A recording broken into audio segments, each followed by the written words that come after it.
안녕하세요. 사연 읽어주는 남예입니다. 오늘도 와주셔서 감사드리며 오늘의 사연 시작하겠습니다. 안녕하세요. 바보 같은 실수로 인생에서 가장 소중한 것을 빼앗길 뻔한 남자입니다. 저는 일찍이 조실 부모하고 친척 집을 전전하며 외롭게 자랐습니다. 그래서인지 저는 하루빨리 내 가정을 꾸려서 행복하게 살고 싶었어요. 공부를 잘하는 편이었지만 대학에 가서 취직을 하는 것보다는 기술을 배워서 내 장사를 해먹고 사는 게 낫다는 판단을 했죠. 그렇게 저는 25이라는 이른 나이에 저만을 바라봐주는 어여쁜 아내를 만나 가정을 꾸리게 되었습니다. 그래서 혼자 살면서 일하다 지쳐 잠들기 바빠서 호래비처럼 살았는데 아내와 결혼을 한 뒤로는 여기저기서 장사장 때깔 좋아졌단 소리도 많이 들었죠. 그리고 결혼한 지 2년 만에 떡두꺼비 같은 아들도 생겼습니다. 저는 정말 아내와 아들을 위해서라면 뭐든 다 할 자신이 있었어요. 아들이 제 인생의 복덩이였는지 아들을 낳고 나서는 제 일도 승승장구였습니다.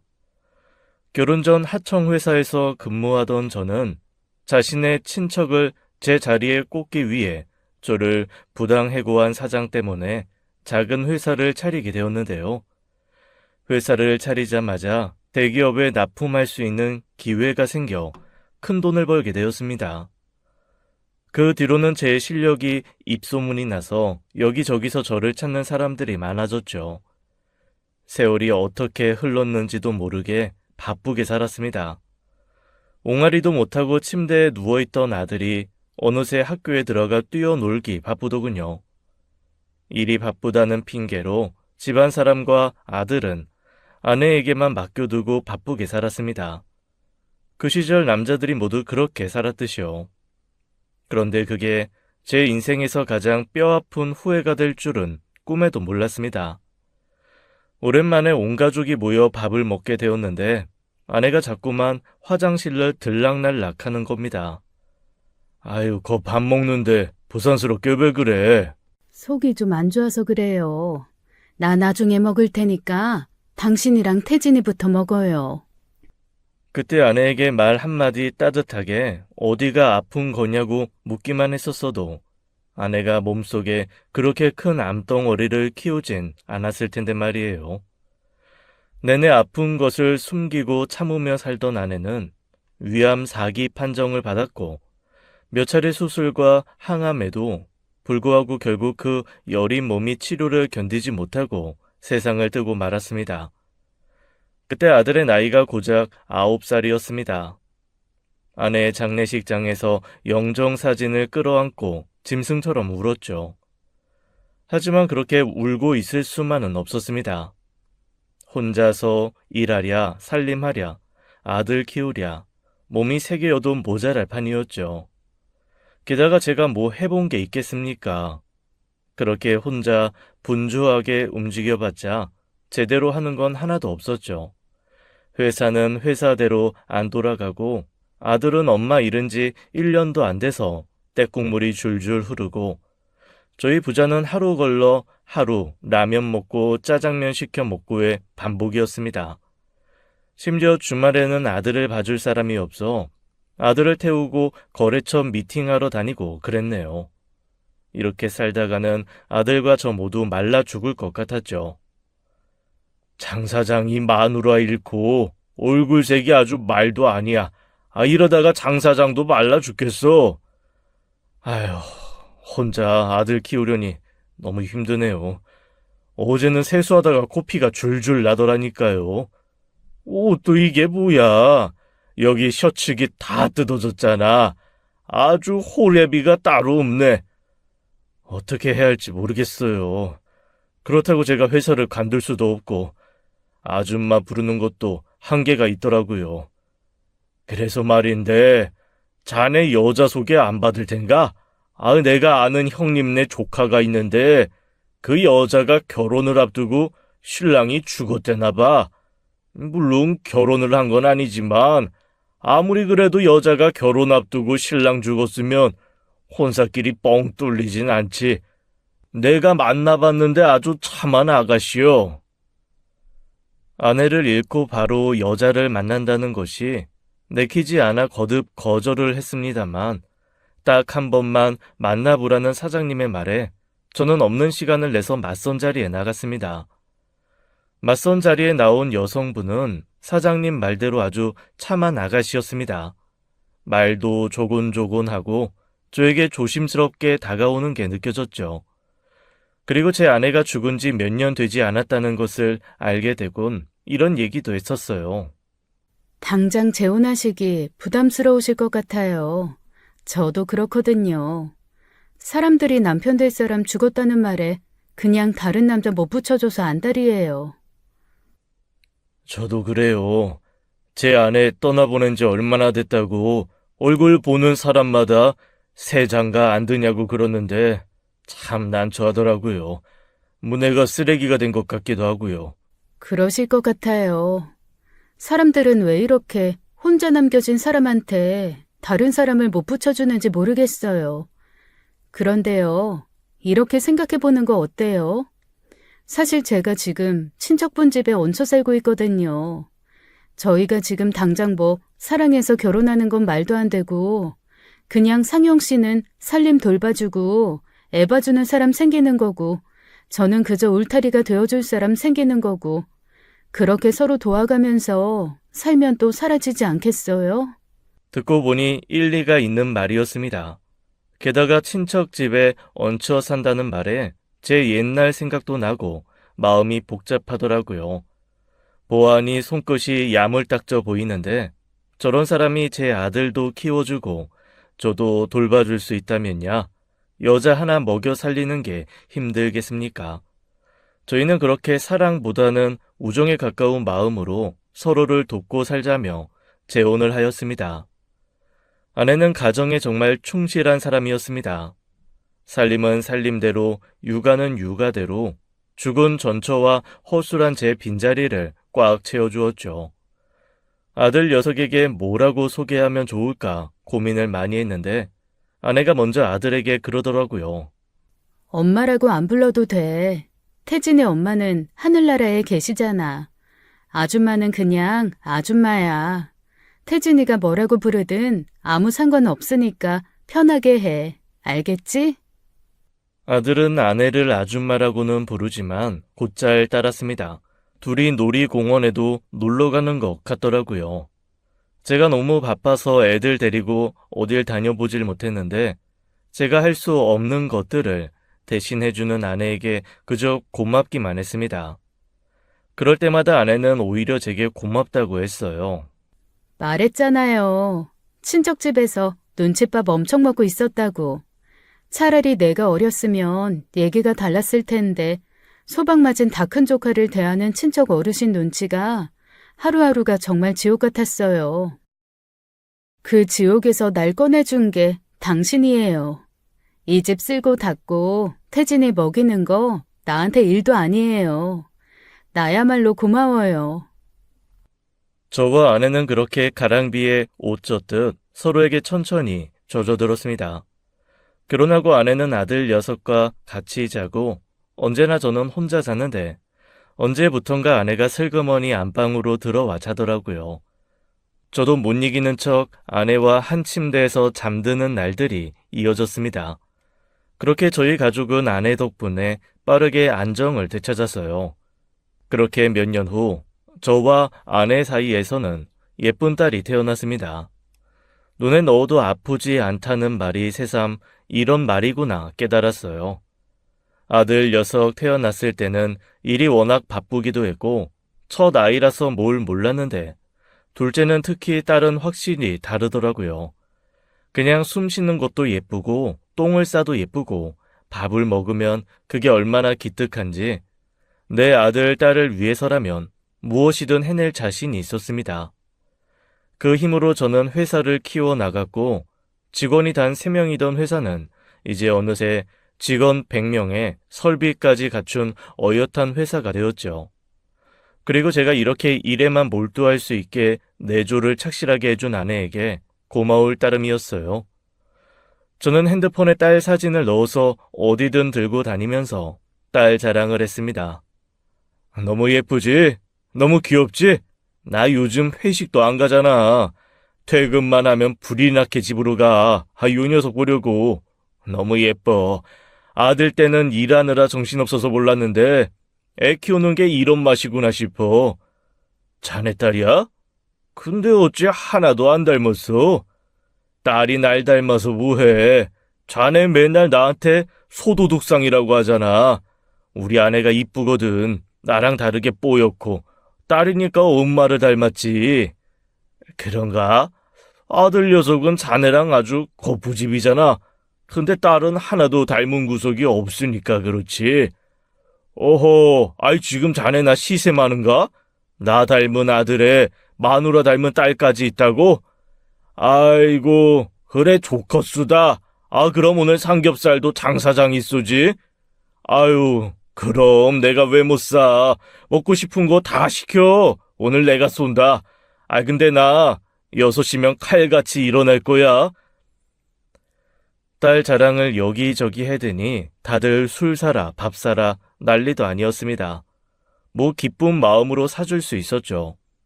그날도 그렇게 술 한잔 사고 생각보다 일찍 귀가하는 날이었습니다. 집에 다 왔는데 현관문이 열려 있더라고요. 그런데 열려있는 현관문 사이로 아내의 엄청 화난 목소리가 들리는 것이 아니겠습니까? 너 진짜 이럴 거면 학원이고 뭐고 다 가지 마. 때려쳐. 네 입에 들어가는 쌀 한 톨도 아까워 죽겠는데 매달 네 학원비로 얼마가 나가는지 알기나 해? 으이구, 네 돌대가리 가르칠 돈으로 소고기를 사 먹고 말지. 갓난쟁이 딸한테 하는 얘기는 당연히 아니겠고 누가 봐도 아들 녀석에게 하는 말인 것 같았죠. 저는 일부러 아내가 아들을 다 혼내고 난 뒤에 초인종을 누르고 집으로 들어갔습니다. 아들 녀석은 풀이 잔뜩 죽어 있다가도 제 눈치를 보며 다시 환하게 웃더라고요. 저는 아내가 딸을 재우러 간 사이 아들의 방에 슬쩍 들어갔습니다. 아들은 책을 펴놓고 게임기를 하다가 제가 들어오니 후다닥 게임기를 숨겼어요. 게임하고 있었니? 아니요. 공부하고 있었는데요. 태진아, 아버지는 말이다. 사람이 살면서 공부보다 중요한 게 있다고 생각해. 그게 바로 거짓말을 하지 않는 거야. 아버지는 너 게임하는 거 하나도 신경 안 써.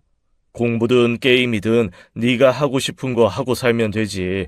하지만 거짓말은 안 돼. 그건 버릇이 되는 순간 돌이킬 수 없는 거거든. 아버지 말 이해하겠니? 네, 죄송해요. 그래. 아버지는 어떤 일이 있더라도 네가 거짓말만 하지 않으면 절대 혼을 내지 않을 거야. 아버지 믿어? 네, 믿어요. 믿을게요. 그럼 아버지가 하나만 더 물어봐도 될까? 오늘 학원 안 갔니? 네, 왜 안 갔는지 아버지한테 말해줄 수 있어? 절대 화 안 낼게. 약속해. 저는 아들에게 새끼손가락을 내밀며 말했죠. 아들은 한참 꾸물거리다가 대답했습니다. 학원에 저를 자꾸 괴롭히는 친구가 있어서 가기 싫은데 아줌마, 아니, 엄마는 자꾸 학원 빠지면 또 맞을 거라고. 아줌마가 널 때렸어? 아들은 제 눈치를 보더니 한참 있다가 고개를 끄덕이더라고요. 조금 충격이었습니다. 우선 학원 문제는 내가 처리할 테니 가기 싫으면 가지 않아도 된다고 말했어요. 그렇게 저는 아들을 진정시키고 안방으로 들어갔죠. 아내는 딸을 재워놓고 씻으러 들어간 것 같았습니다. 근데 마침 협탁 위에 있는 아내의 핸드폰이 띠링 알림이 울리더라고요. 무슨 알림인가 보려는데 씻고 나온 아내가 헐레벌떡 핸드폰을 낚아챘습니다. 왜 남의 핸드폰을 봐요? 보지도 못했어. 그냥 알람이 울리길래 쳐다본 거야. 근데 당신 혹시 태진이가 학원 가기 싫다고 해?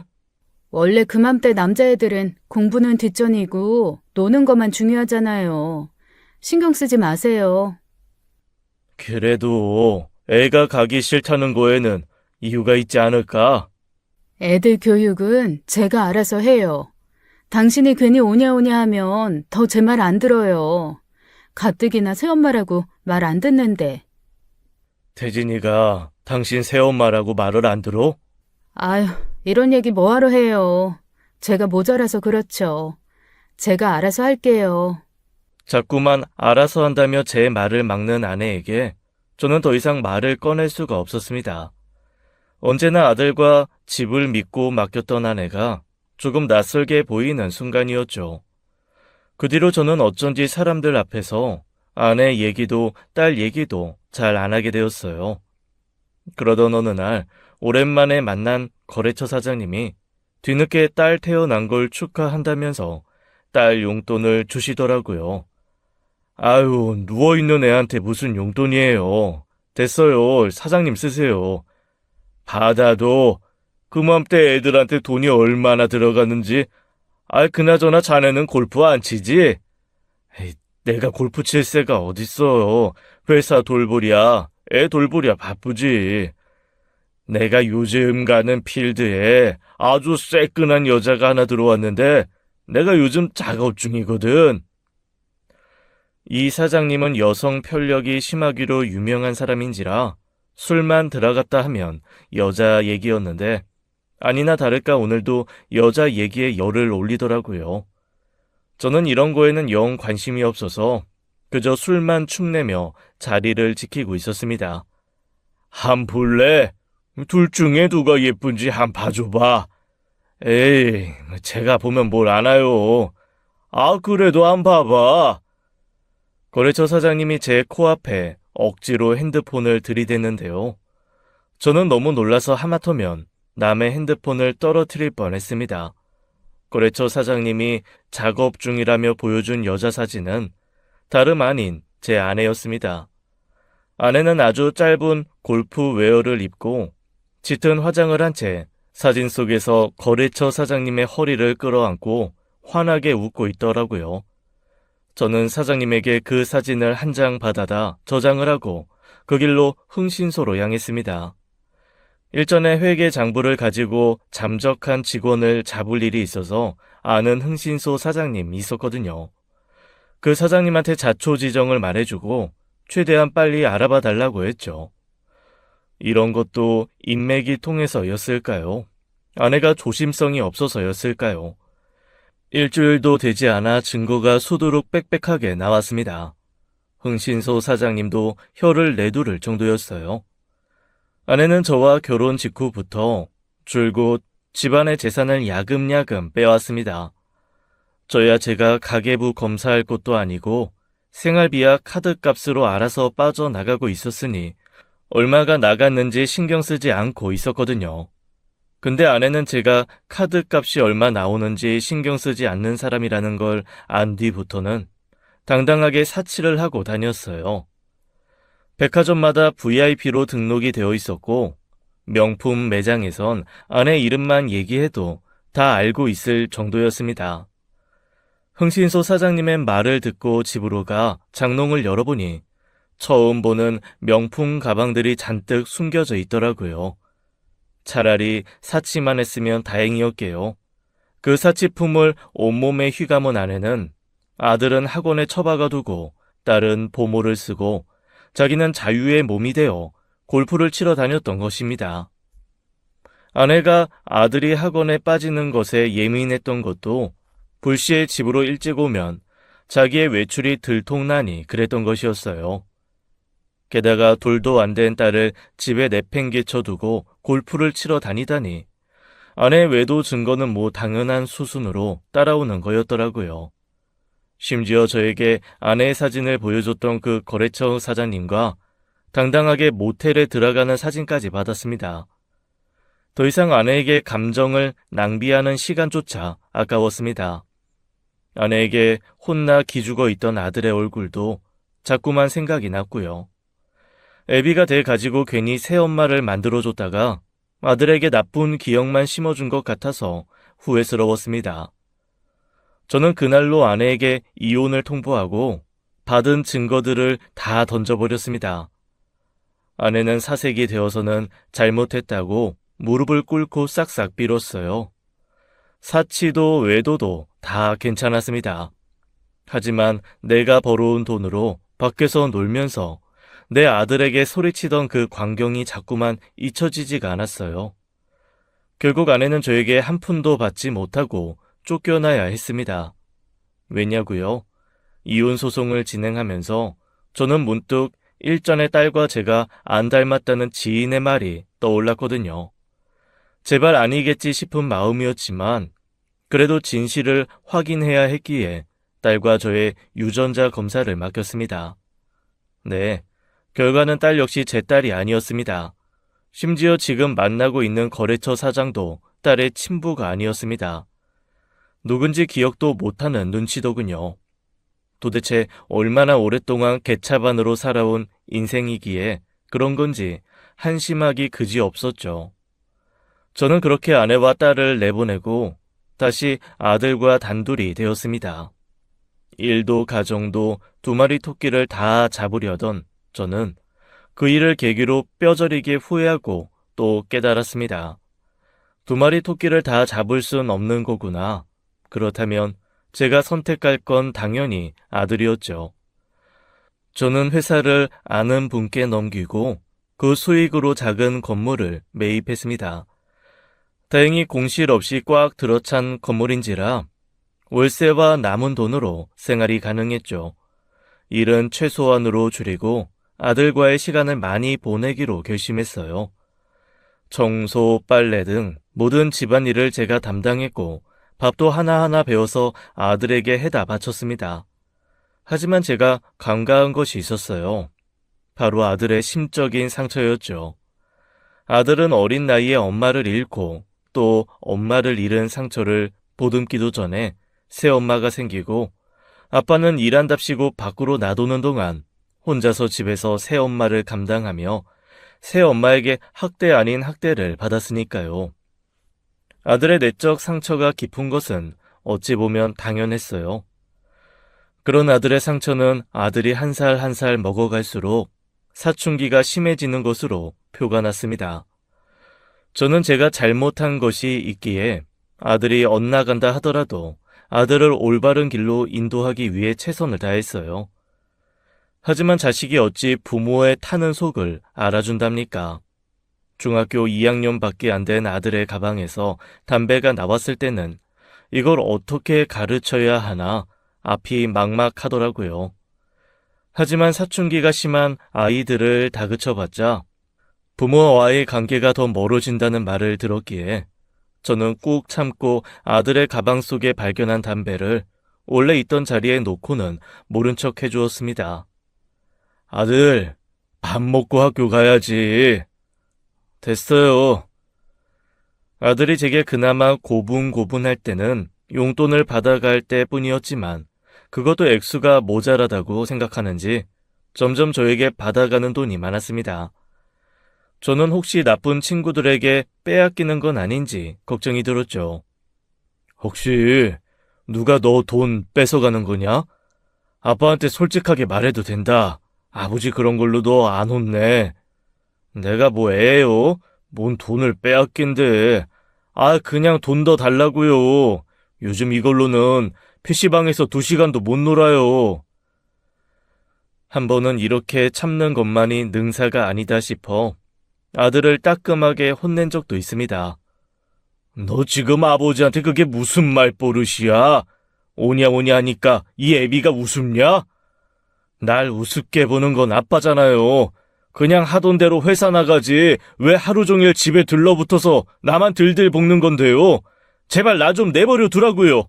아빠는 아빠 마음대로 엄마 죽자마자 새엄마랑 재혼하고 딸 낳고 다시 이혼도 했으면서 왜 내가 하는 일에는 사사건건 시비인데요. 아들의 따지는 말에 저는 저도 모르게 아들의 뺨을 내려치고야 말았습니다. 제 두꺼운 손에 맞은 아들의 야들야들한 뺨이 새빨갛게 부어오르더군요. 그제서야 저는 아차 싶어졌습니다. 태진아, 아빠가 미안하다. 내가 너무 흥분을 해서. 그렇게 싫으면 내다 버리든가요. 아들은 그렇게 저한테 맞고 가출을 한 뒤 닷새 만에 들어왔습니다. 그 닷새간 저는 아들이 어떻게 되었을까봐 잠도 잘 수 없었고 밥도 먹을 수 없었습니다. 경찰에 신고를 해봤자 요즘 애들 가출 많이 한다고 실종 신고도 받아주지도 않더라고요. 속이 새까맣게 타들어갈 때쯤 아들이 새벽녘에 집에 몰래 들어오는데 그 뒤로는 아들이 가출할까봐 함부로 말도 하지 못했습니다. 제가 할 수 있는 건 그저 아빠는 언제나 네 편이라고 각인시켜주는 것과 용돈을 주는 것뿐이었죠. 그렇게 아들은 출석 일수를 겨우 채운 뒤 중학교 졸업장을 받을 수 있었습니다만 졸업식엔 나타나지도 않고 졸업장도 제가 선생님에게 겨우 받아봤습니다. 그리고 아들은 고등학교 입학식에도 끝내 모습을 나타내지 않았죠. 그 뒤로 저는 아들의 얼굴을 한 달에 한 번도 못 보는 경우가 허다해졌습니다. 머리가 좀 큰 아들은 질이 아주 안 좋은 친구들과 어울려 다니기 시작했고 마치 인생을 포기한 녀석처럼 굴었죠. 그나마 아들에게 한마디 할 수 있을 때가 용돈을 줄 때뿐이었는데 도대체 미성년자 자식이 뭘 하고 다니는 건지 제 돈이 필요하지 않아 보였습니다. 돈으로도 마음으로도 아들의 마음을 되돌릴 수 없다는 걸 깨달은 저는 무서워지기 시작했어요. 이대로 아들을 영영 잃게 될까 봐요. 시계를 다시 되돌려 재혼하기 전으로 돌아가는 꿈만 매일같이 꿔댔습니다. 하지만 현실은 시간을 절대 되돌릴 수 없고 저 또한 아들을 되돌릴 방법을 찾지 못했어요. 이 시간이 아들에게는 어떤 시간일지 모르겠지만 저에겐 악몽 같은 시간이었습니다. 남들은 비싼 돈에 회사 팔고 건물주 생활하면서 호의호식한다고 부러워했지만 제 속은 까맣게 타들어가만 갔지요. 그러던 어느 날 건물 주변을 돌아다니며 청소를 하고 있었는데 모르는 번호로 연락이 왔습니다. 장태진 학생 보호자 되시나요? 누구시죠? 제가 장태진 애비입니다만. 네, 여기 사거리에 있는 종합병원인데요. 아드님이 오토바이를 타고 다니다 사고가 났어요. 지금 얼른 오셔서 수술 동의서에 사인을 해주셔야 할 것 같습니다. 저는 그 길로 택시를 잡아 타고 병원으로 향했습니다. 응급실에 누워있는 아들의 꼴이 처참했어요. 아들은 온몸에 피를 뒤집어 쓴 채 창백한 얼굴로 누워있었습니다. 선생님, 이게 대체 무슨 일입니까? 제가 장태진 학생 애비입니다. 이놈 당장 수술시켜주세요. 제발 살려만 주세요. 의사 선생님 제발요. 아들과 같이 실려온 놈은 총 4놈이었어요. 그중 아들의 보호자인 제가 제일 먼저 왔기에 아들은 제일 먼저 수술방으로 들어갔습니다. 듣자 하니 질 나쁜 친구들과 어울리던 중 오토바이를 타게 되었는데 아들 놈은 헬멧을 쓴 채 뒷자리에 타고 있다가 튕겨져 나갔다고 하더라고요. 오토바이 사고 환자들의 예후가 워낙 좋지 않아 의사 선생님은 저에게 마음의 준비를 하라고 하셨습니다. 하지만 저는 이대로 아들을 보낼 수 없었어요. 수술 후에도 의식을 찾지 못하고 누워있는 아들 옆에 붙어서 하루 종일 병간호를 했습니다. 욕창이 생길까봐 하루에 2번씩 수건을 적셔 아들의 온몸을 닦아주었습니다. 아기 때도 안 시켜본 목욕을 아들이 시커먼 어른이 되고 나서야 시켜준다는 것도 저에겐 그저 참회의 시간이었습니다.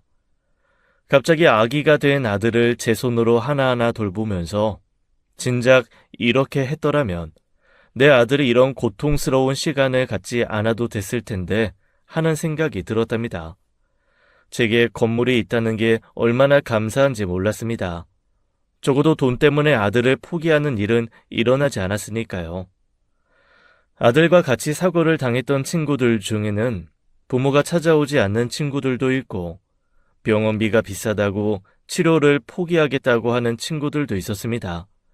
저는 내 아들과 같이 다친 놈들이었기에 차마 외면할 수가 없었고 그 부모님에게 빌려주는 거라는 말과 함께 이건비와 수술비도 내주었습니다.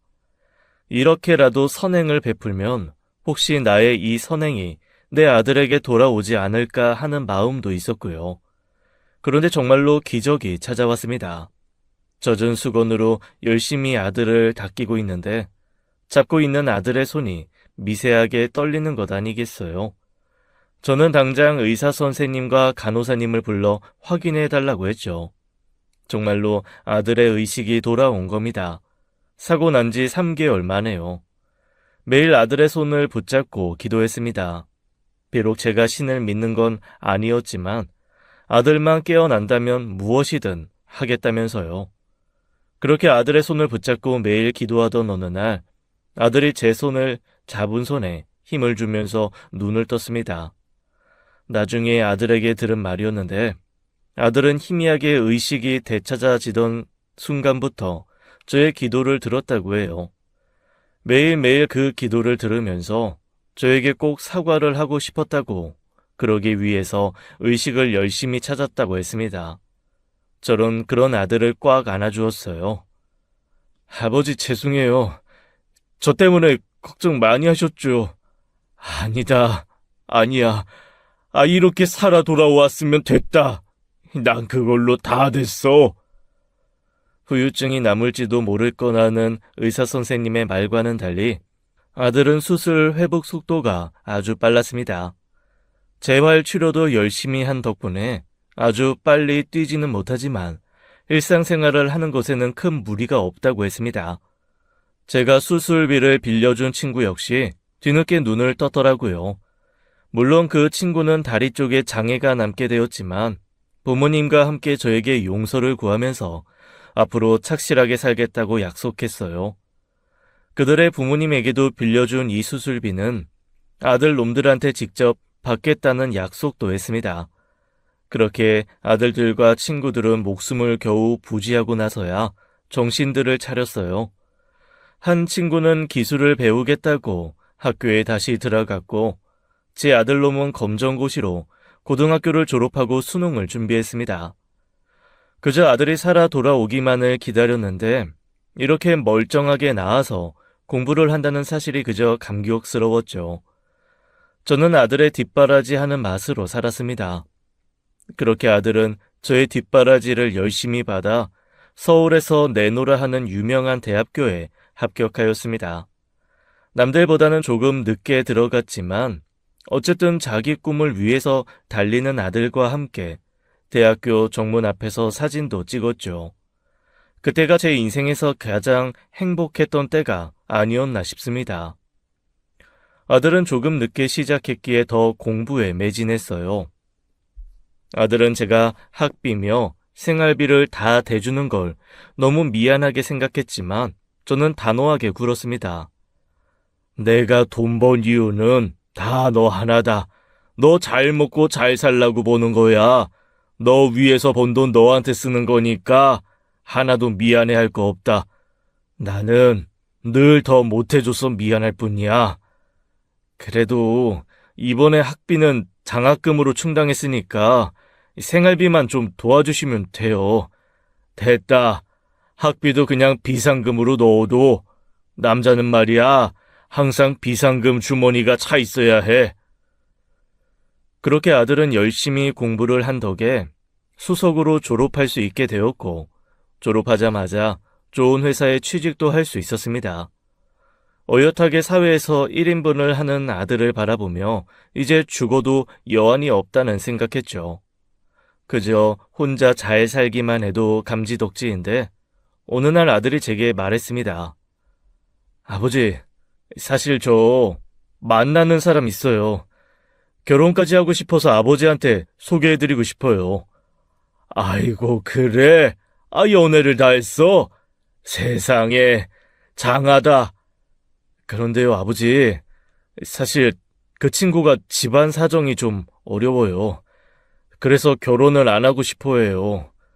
저는 제가 모은 돈으로만 결혼해도 상관없거든요. 그거야 그렇지. 사람만 좋으면 된다. 네, 좋은 친구예요. 아버지도 보시면 분명 좋아하실 거예요. 아들이 자신만만해하며 데려온 아가씨는 정말 한눈에 봐도 선해 보였습니다. 말투도 참하고 무엇보다 아들과 서로 사랑하는 마음이 깊어 보이더라고요. 저는 잴 것도 없이 두 사람의 결혼을 허락했습니다. 태진이한테 사정은 대충 들었다. 그런 거 걱정하지 마라. 나 아들만을 위해 살아온 사람이야. 내 아들한테 주는 건 무엇도 아깝지 않은 사람이다. 아가, 너는 내 아들이 선택한 사람이니 너한테 들어가는 것 또한 나한테 아까울 게 하나도 없다. 그러니 걱정하지 말고 그저 두 사람 행복하게, 건강하게 그렇게만 살면 된다. 무슨 뜻인지 알지? 정말 감사해요. 저 정말 잘할게요, 아버님. 예비 며느리는 정말 부침성이 좋은 아가씨였습니다. 저에게 딸이라고는 아내 같지도 않은 두 번째 아내가 낳았던 그 갓난 아기가 전부였기에 사실상 없는 거나 마찬가지였는데요. 예비 며느리는 제게 나도 딸이 있었다면 이렇겠구나 하는 생각이 들게 했어요. 아무리 제가 아들과 화해하고 친하게 지냈다지만 확실히 남자 둘 있을 때와 가운데 살가운 사람이 있는 건 전혀 느낌이 달랐습니다. 예비 며느리는 아들과 어디 놀러 가거나 맛있는 것을 먹을 때면 언제나 저를 불렀어요. 아우, 난 됐고 니들끼리 먹고 와. 왜요, 아버님? 같이 가요. 거기 엄청 유명해서 예약하기 진짜 힘든데 제가 겨우 했어요. 이런 거라도 해드리고 싶어서 그래요, 아버님. 살살 웃으면서 얘기하는데 저도 모르게 알겠다며 예비 며느리를 따르게 되더라고요. 그렇게 저는 눈치 없는 예비 시아버지가 되어 아들 내외 데이트하는 데 끼곤 했답니다. 저도 일만 하고 사느라 아들과 예비 며느리가 놀러 다니는 별천지를 구경하다 보니 세상이 이렇구나, 세상이 이렇게 달라졌구나 새삼스럽더라고요. 애들끼리 놀게 냅둬야 하는데도 신기한 세상을 아들과 함께 즐길 수 있다는 게 마냥 행복했죠. 지금 아들과 제가 사는 집을 처분하고 좀 더 넓은 집으로 옮길 수 있게 준비를 해두었습니다. 저는 괜찮다는데도 아들은 같이 살아야 한다며 예비 며느리를 설득했어요. 사실 다 제 주머니에서 나가는 돈이었기에 저는 못 이기는 척 아들의 의견을 따랐습니다. 아들이 결혼한다고 해서 따로 살게 된다면 서운할 것 같았던 것도 사실이었거든요. 예비 며느리는 결혼 전부터 집을 들락날락하며 지냈습니다. 늦게까지 놀며 자고 가기도 했고요. 그날도 예비 며느리가 자고 간 날이었습니다. 저는 아침 일찍 일어나는 게 습관이 되어서 아침에 일어나 씻고 미숫가루 한 잔 타 마시고 있던 때였어요. 아들 방에서 나오는 예비 며느리가 몸이 다 비치는 옷을 입고 자다 깬 모습으로 나와서 너무 놀라 얼른 고개를 돌렸습니다. 미안하다. 내가 얼른 들어가마. 그런데 예비 며느리가 웃으며 제게 다가왔어요. 그렇게 얇은 옷을 입어놓고는 제 팔짱을 끼더라고요. 아버님, 좋은 아침이에요. 잘 주무셨어요? 저는 불편한 마음이 들어 예비 며느리의 팔짱을 빼고 대충 대답을 해주고 얼른 방으로 들어갔습니다. 처음엔 아버지가 안 계시고 어머니와 단둘이 살아서 격이 없는 건가 싶었지만 곧 그게 아니라는 것을 깨닫게 되었어요. 갑자기 밥을 사달라고 부르길래 당연히 아들과 함께 있는 줄 알았는데 예비 며느리는 혼자 있더라고요. 심지어 예비 며느리가 부른 식당은 요리사를 마주보고 나란히 앉는 오마카세 집이었어요. 감칠맛 나게 하나씩 나오는 초밥을 집어먹는데 예비 며느리가 팔짱을 끼더라고요. 사실 초밥이 너무 먹고 싶었는데 비싸잖아요. 그래서 아버님 불렀어요. 아버님이 뭐 먹고 싶으면 전화하라고 하셨잖아요. 그쵸? 그래. 또 나왔다. 어서 먹자. 사실 전 아버지가 안 계셔서 아버지 정이 너무 그리웠거든요. 근데 태진 씨는 어머니가 안 계시다는 거예요. 그래서 정말 천생연분이라고 생각했죠. 저는 태진 씨한테 엄마가 되어주고 아버님은 제 아버지가 되어주면 너무 좋겠죠? 그래. 앞으로 좋은 가족이 되자꾸나. 사실 태진 씨가 아버님 얘기 정말 많이 했거든요. 그럴 때마다 항상 아버님이 너무 궁금했어요. 도대체 어떤 분이시길래 아들을 이렇게 헌신적으로 사랑하실까 하고요. 저희 아버지는 제가 아주 어릴 적에 저희 엄마를 버리셨거든요. 그래서 저는 엄마랑 평생 아주 어렵게 살았어요. 아이고, 그랬구나. 그래서 저도 항상 기대고 싶은 아버지가 있었으면 했어요. 앞에 초밥 만드는 요리사가 서 있는데 자꾸만 저한테 팔짱을 끼며 다가오는 며느리가 조금 부담스러웠습니다. 심지어는 기대고 싶다면서 제 어깨에 이마를 기대는데 저는 너무 당황스러워서 저도 모르게 예비 며느리를 밀쳤습니다. 남들이 보면 어떻게 생각할지도 걱정이 됐고요. 한 번은 제가 관리하고 있는 건물 앞에 예비 며느리가 찾아왔는데 아주 짧은 옷을 입어서 다리가 훤히 드러나더라고요. 도대체 눈을 어디에 둬야 할지 모르겠는데 저에게 다가오며 팔짱을 끼니 세입자 사장님께서 누군가 싶어서 내다보더라고요. 이상한 소문이 날까 싶어 얼른 큰 소리로 말했습니다. 아이고, 우리 예비 며느리가 여기까지 어쩐 일이야? 아버님, 건물주라면서요? 어떤 건물인가 궁금해서요. 하면서 건물을 구경시켜 달라고 여기저기 다니는 것 아니겠어요? 평소 저는 세입자분들 장사 방해 안 되게 최대한 조심조심 다니는데 시끄럽게 떠들면서 여기저기 휘젓고 다니는 예비 며느리를 보며 제가 원래 저렇게 조심성이 없었나 싶은 마음이 들었습니다. 둘만 잘 살면 되지라는 마음으로 그때부터 예비 며느리의 직접적인 연락은 피하게 되었네요. 그렇게 결혼식이 다가오는 어느 날이었습니다. 저는 세입자 사장님 중에 친하게 지내는 사장님과 한잔하고 있었는데요. 또 며느리의 전화가 오길래 슬쩍 핸드폰을 뒤집어 놨죠. 왜 안 받아? 며느리 아니여? 사실 그게 말이야. 저는 그간 예비 며느리에게 느꼈던 찜찜함을 모두 털어놓았습니다. 갑자기 저에게 너무 들이대는 며느리가 당황스럽기도 하고 부담스럽기도 했다고요. 그러자 사장님이 제게 한 가지 제안을 주시더라고요. 장 사장이 돈줄이라 그런 거 아니야? 그러지 말고 지원 더 못해준다 그래. 갑자기 돈 사정이 안 좋아져서 신혼집이고 뭐고 못해준다고 해봐. 그럼 싹 바뀔걸. 자네가 아들한테 돈을 좀 버줬나? 자네랑 자네 아들 돈 보고 들이대는 여자가 어떻게 없겠어? 물론 그 정도는 감수하고 살아야겠지만 너무 그러면 그런 건 좀 자제시킬 필요가 있지.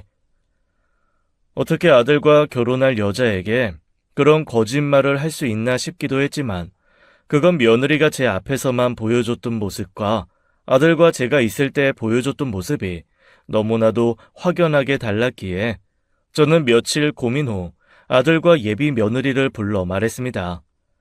너네 결혼하면 이사하기로 한 짓 말이다.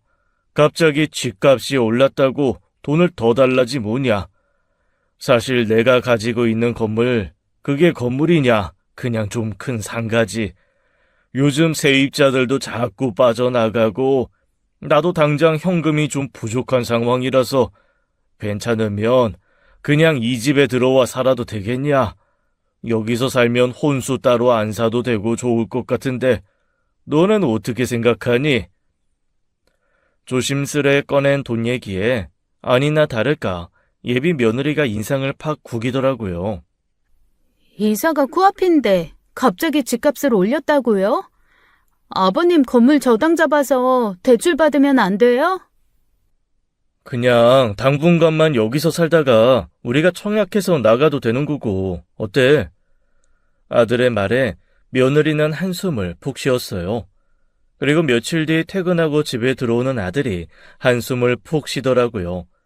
무슨 일이냐고 물어봤더니 한참 뜸을 들이다 말했습니다. 사실은요, 아버지.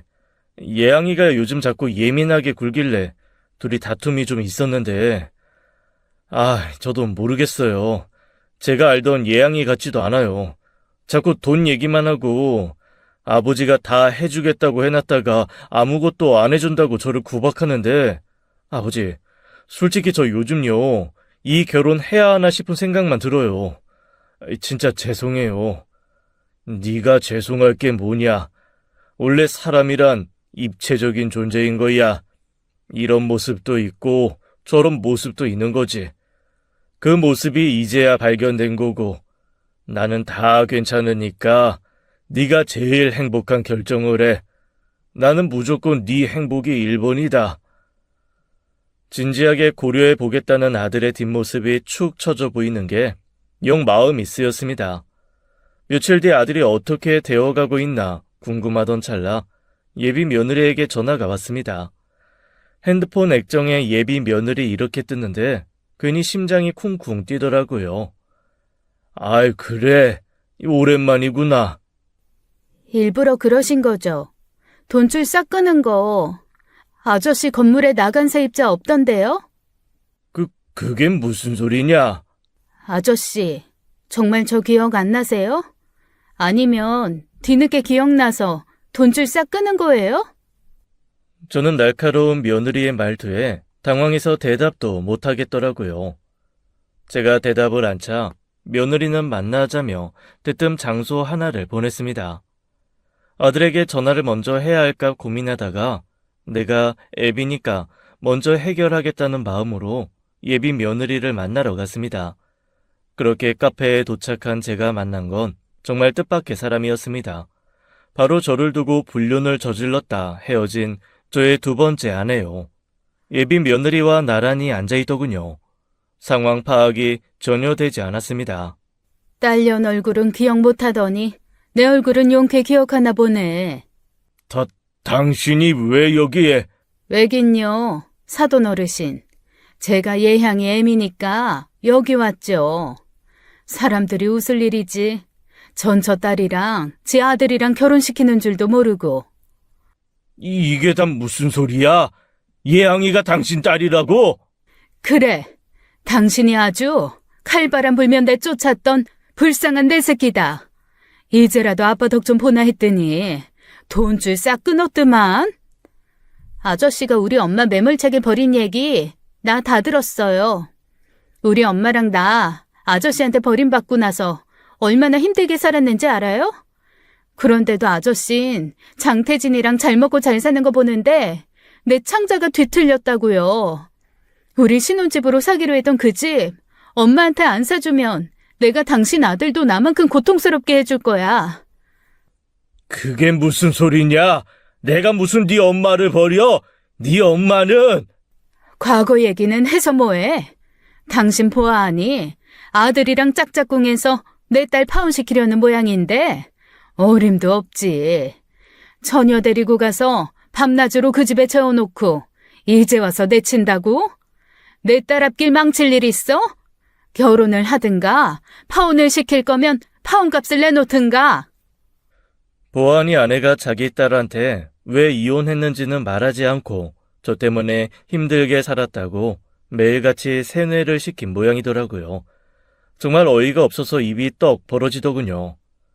과거 얘기를 했으면 뭐하냐니? 당신이 예양이한테 과거 얘기를 엉망으로 해놔서 애가 이 지경으로 자랐는데 너 말이다. 내가 네 친부 아닌 건 알고 있지? 아저씨가 엄마가 애 있는 거 알고도 다 괜찮다고 했다면서요. 웃기는 소리 말아라. 네 엄마는 너 생기기 훨씬 전부터 나랑 결혼한 사람이야. 애초에 파혼당하고 오갈 데 없는 네 엄마 데리고 산 게 나다. 애한테 무슨 그런 말을 해? 얘 들을 필요 없어. 나 말이다. 내가 너 처음 태어나던 그 순간이 아직도 생생하게 기억나. 앞서서 마누라 잃고 아들 하나 키우다가 딸이 생겼는데 내가 얼마나 기뻤는지 아냐? 그런데 네 엄마가 내 돈 다 갖다 쓴 것도 모자라서 내 뒤로 남자 만나고 다니다 나한테 들킨 거야. 뭐라고요? 네 엄마가 사치 부린 거, 나한테 말도 안 하고 생활비 많이 쓴 거, 나 아무렇지도 않았다. 돈이야 벌면 그만이고 자기 자식 아닌 내 아들까지 키워준 여자한테 나 그 정도 돈을 쓸 수 있었다.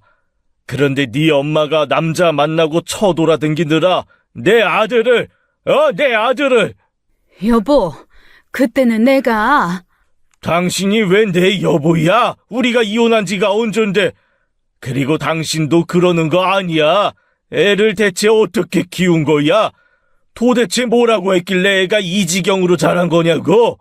엄마가 아빠가 다 알고도 우릴 버린 거라고 했어요. 애 딸린 여자도 괜찮다고 재혼해놓고 1년 만에 팽당한 거라고. 너희 새아빠 아주 나쁜 사람이라고. 그래서 난 평생 기억도 안 나는 친아빠, 새아빠 둘 다 원망하고 저주하면서 자랐어요. 근데 예양아, 이 아저씨 말 다 믿는 거 아니지? 엄마 말을 믿어야지. 저 아저씨 말을 믿으면 어떡해? 조용히 해. 아버님 말이 다 맞아. 대체 엄마는 날 어떻게 키운 거야? 왜 날 이렇게 키운 거야? 왜 나를 이런 쓰레기 괴물로 키운 거냐고?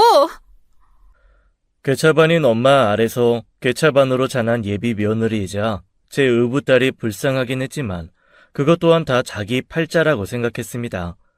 저는 울부짖는 그 아이를 두고 뒤돌아섰습니다.